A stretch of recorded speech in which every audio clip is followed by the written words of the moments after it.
ఒక్క ఇల్లు కూల్చకుండా, మూసీలోకి మురికి నీరు రాకుండా మేము ప్రణాళికలు రచించాం.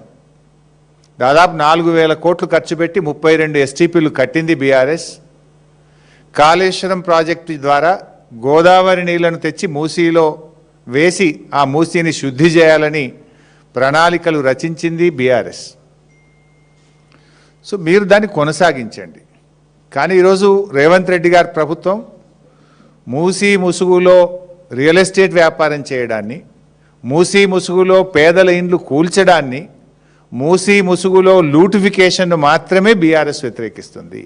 We are not against Musi reservation. Again and again we are clarifying. Now coming to the point. ఇలా ముఖ్యమంత్రి గారిది ఎట్లయిపోయిందంటే పరిస్థితి ఒక తుగ్లక్ పాలనలాగా ఉంది రేవంత్ రెడ్డి పాలన.